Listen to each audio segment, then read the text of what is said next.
ಆದತಕ ಹೆಲಿಫೆಲಿವೆಗಳು ಮದುಮಾ ದುಂಫತ್ ಕೇಸ್ತಿಮಾಲ್ ಕುರುಂ ಅದಿರಾಬುಯಿಂ ಫದ ಆದಕಾದತಂ ಹಿಮೆನೆ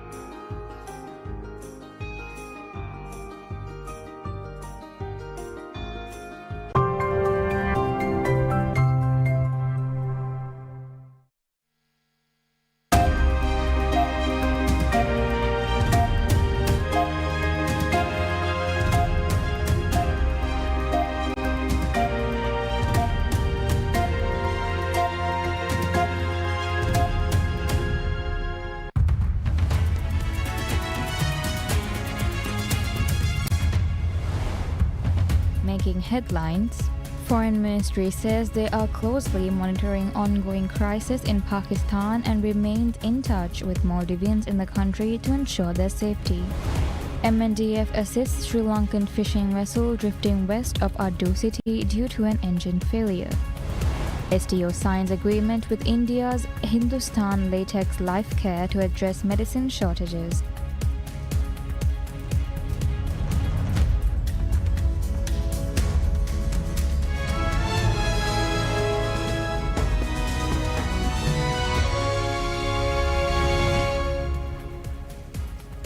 Bismillahirrahmanirrahim. Assalamu alaikum and welcome to PSM News in English with me, Minha Mauroof.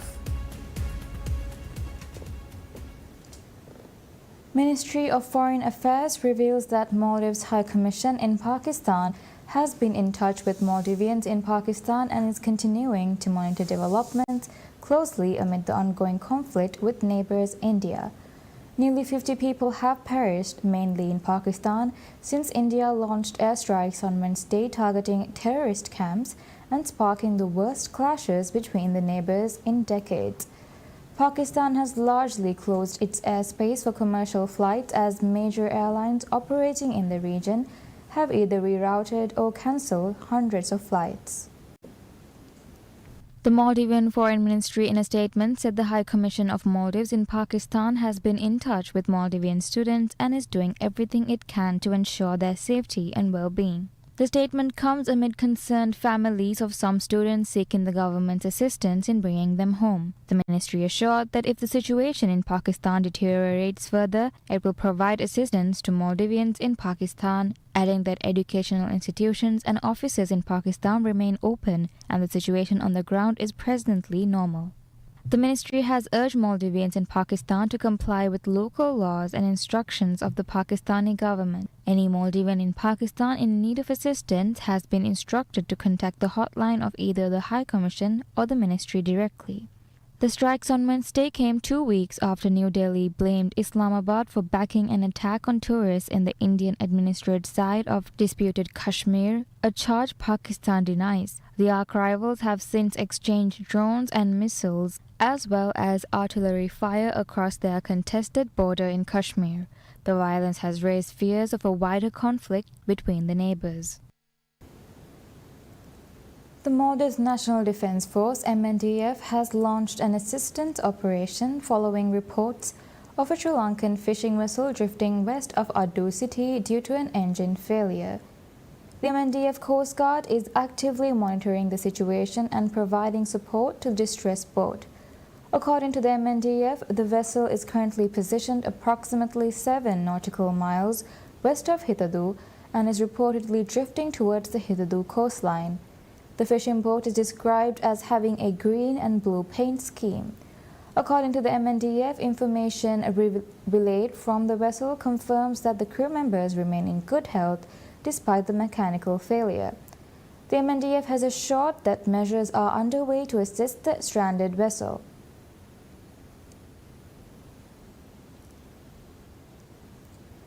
The Minister of Fisheries and Ocean Resources, Ahmad Shyam, has revealed that the government is reviewing several excellent proposals to invest in mariculture amid growing interest among investors in the sector. The government aims to position the Maldives as a major player in the regional mariculture sector, and Minister Shyam, speaking to PSM News, said the attractive industry remains open for both local and foreign investors. The opportunity for mariculture in the Maldives is very open, especially for aquaculture. The ministry has already received excellent proposals, so as I said earlier, we can see this industry growing like other industries in the country, he explained. 4 regions have been identified by the government for the development of the mariculture industry within the Maldives. The designated areas are Boduthila Dummati, which includes Ha Alif and Ha Dal atolls, as well as Ra Atoll, Mimu Atoll, and Tha Atoll. Additionally, a lagoon approximately 2 kilometers from Maniafushi has been allocated for mariculture. Minister Shyam pointed out that the government has introduced significant incentives to attract foreign investment. Land acquisition fees will be waived for plots within the 4 designated areas, and no land rent will be charged for the first 3 years. Furthermore, duty exemptions will be granted for the import of essential equipment. The minister said the government's vision to develop the mariculture industry can only be achieved with the participation of local businesses. The Deputy Commissioner of the Maldives Police Service (MPS), Ismail Naveen, has urged maximum possible transparency to maintain public confidence in the service. Acting Police Commissioner DCP Naveen made the remarks in a meeting held following a major reshuffle of the police leadership. Naveen's remarks highlighted the responsibilities of police officers in leadership positions and the importance of working together in a friendly environment. In his speech, DCP Naveen also emphasized the importance of disclosing information that can be made public in a transparent manner in order to maintain the prestige and public confidence in the police institution. Highlighting the multitude of tasks entrusted to the police, Naveen urged the top brass to perform responsibly, guide and work together with the police officers working under them to ensure the best possible service to the people. Naveen urged all officers to perform to their best of their abilities despite the limited staff and resources. The State Trading Organization (STO), the main government company responsible for importing medicines to the Maldives, has signed an agreement with Hindustan Latex Life Care Limited, a company operating under the India's Ministry of Health and Family Welfare. In recent months, there have been difficulties in obtaining some essential medicines in the Maldives, and several efforts have been undertaken to address the issue. As part of these efforts, STO has now entered into an agreement with the Indian firm aiming to bring a permanent solution to the issues faced in importing medicines. According to STO, the agreement will facilitate access to hard-to-find medications. All pharmaceuticals imported under the agreement will comply with World Health Organization (WHO) standards and medicine import regulations. Hindustan Latex Limited is one of the world's largest pharmaceutical suppliers. The company has previously provided critical medicines to STO during the COVID-19 pandemic.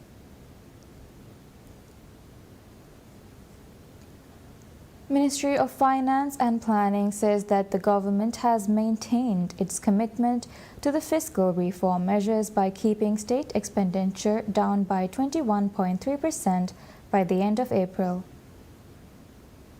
According to the latest statistics released in its weekly fiscal developments report, Ministry of Finance and Planning revealed that total state revenue had reached $875.5 million by 1st May, with total expenditure reported at $778.2 million.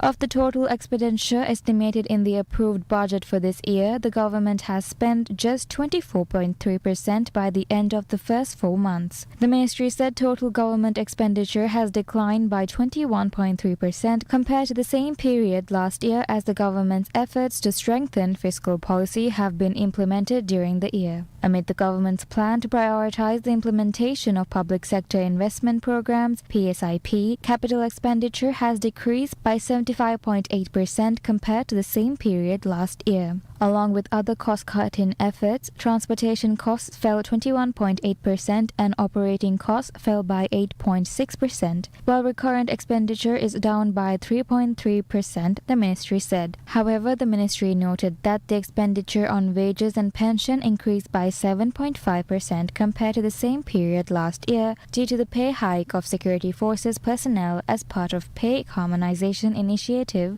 by the previous government.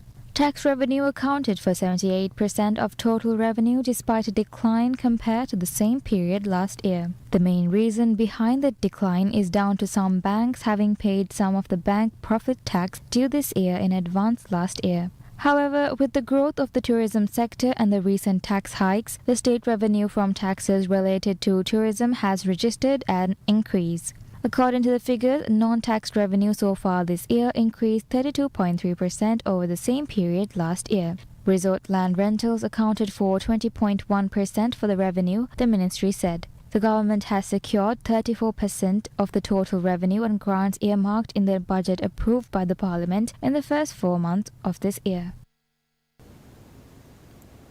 Central bank figures have shown an increase in exports from last year and in the first quarter of 2025 with $34 million worth of exports. According to the Maldives Monetary Authority MMA monthly report that fish products accounted for the majority of exports. Let's now take a look at the details on MMA statistics. As per Maldives Monetary Authority MMA's monthly report, fish products accounted for the majority of exports, posting a total of $34.3 million in the first 3 months of the year. Exports during the same period last year stood at $28.1 million. Exports of all major fish products increased compared to the first 3 months of last year.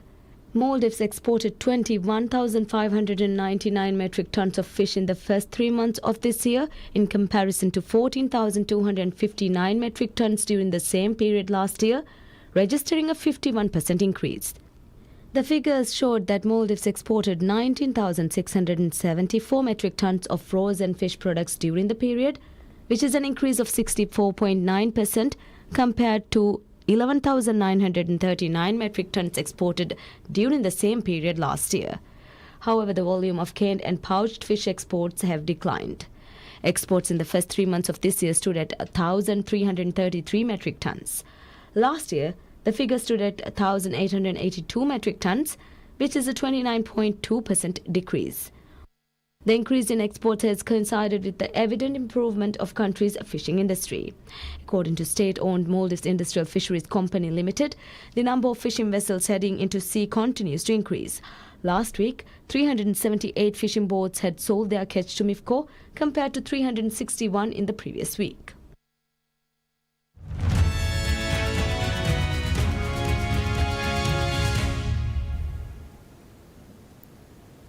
Bankers and analysis cites sharp rally in Asian currencies is set to boost demand for wealth and forex products as clients seek alternatives to US dollar denominated assets and demand for hedging grows amid trade tariff uncertainties.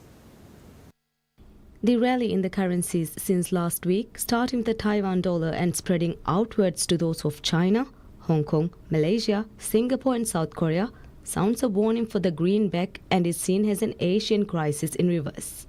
The expectations underscore how President Donald Trump's trade policies are pushing investors out of the US assets and moving their money into Asia amid growing questions about the status of the greenback as a safe haven. A weaker dollar is expected to cloud demand for popular US fixed income assets among wealth management clients in Asia, who may now be more open to investing in local currency denominated assets, analysts said. The return of assets to Asia will further bolster the allure of the region as a leading global wealth hub.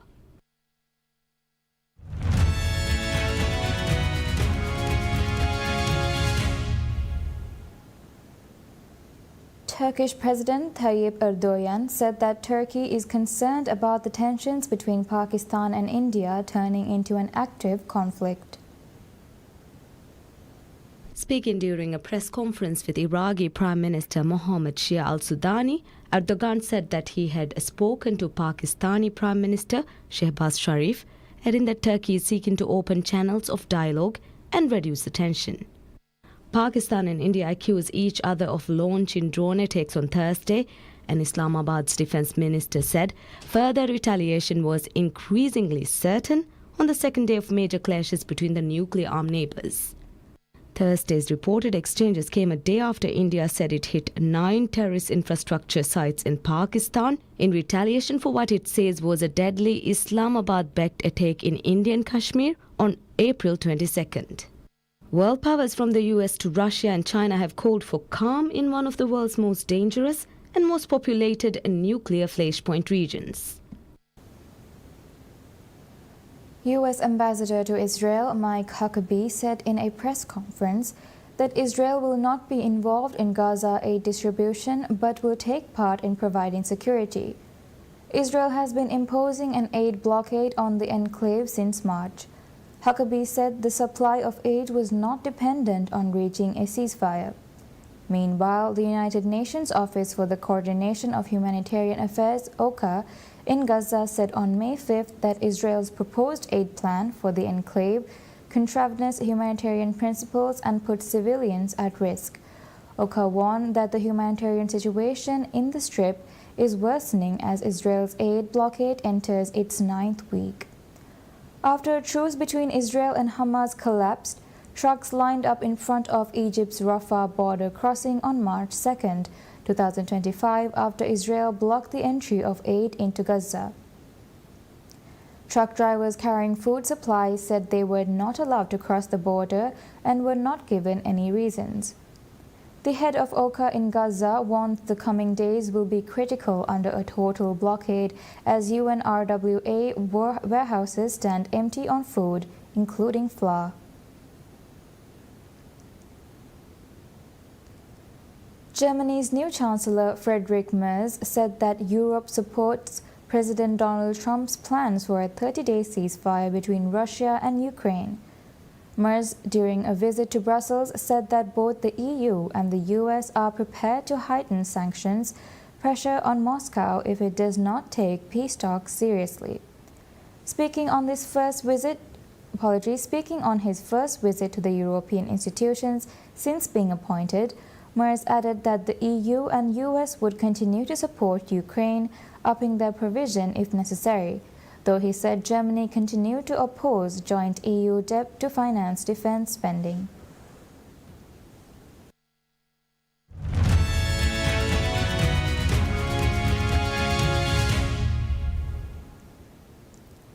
At the age of 47, Jordanian Nancy El-Hindi earned the 8th Dan black belt in Taekwondo.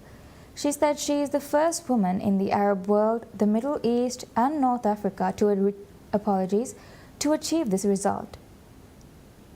The mother of 3 who built a career in finance and holds a managerial position in the banking sector, Nancy El-Hindi applied to the international test in Seoul in South Korea on December 13th and was informed on March 23rd that she successfully earned her rank. Hindi, who also owns a Taekwondo academy, recalled how she joined the Jordanian women's national Taekwondo team in 1991 when it still wasn't recognized by the Jordanian Taekwondo Federation. She said in 1997 they recognized it. From 1991 to 1997, she used to travel on her family's account. Her father was the one paying for all her travels and the outings. According to Hindi, training and traveling to South Korea for 10 days to take the Taekwondo exam is considered to be a great effort for a woman who has 3 children and a job other than sports, adding that her next ambition is to earn a 9th Dan to prove that women are capable of it even when they have children and grow older.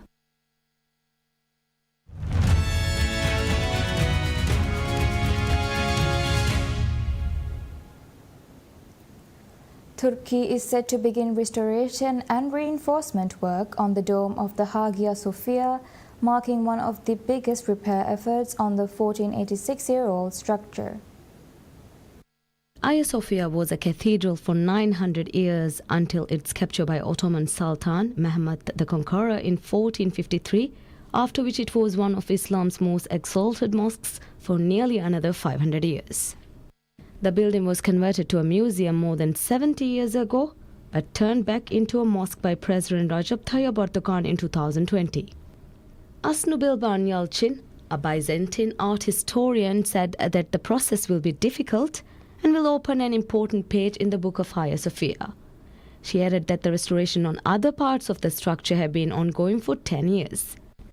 A professor of architecture at the Fatih Sultan Mehmet Waqif University, Hassan Firad Diker, said the reinforcement project will focus on weak structural points determined during simulations of a large earthquake in a country crisis crossed by fault lines. He said the real structural problems will be more apparent when the lead cover is lifted. Ahmed Kolech, a cultural property conservation and repair expert, said Hagia Sophia is expected to remain open to worshippers and visitors during the restoration process, which makes the repair process more difficult. The experts did not specify a date for the completion of the restoration of the dome, given potential setbacks due to weather conditions and unforeseen additional needs of its structure. And that's all we have for now. Thank you for watching. Wish you all a pleasant day ahead.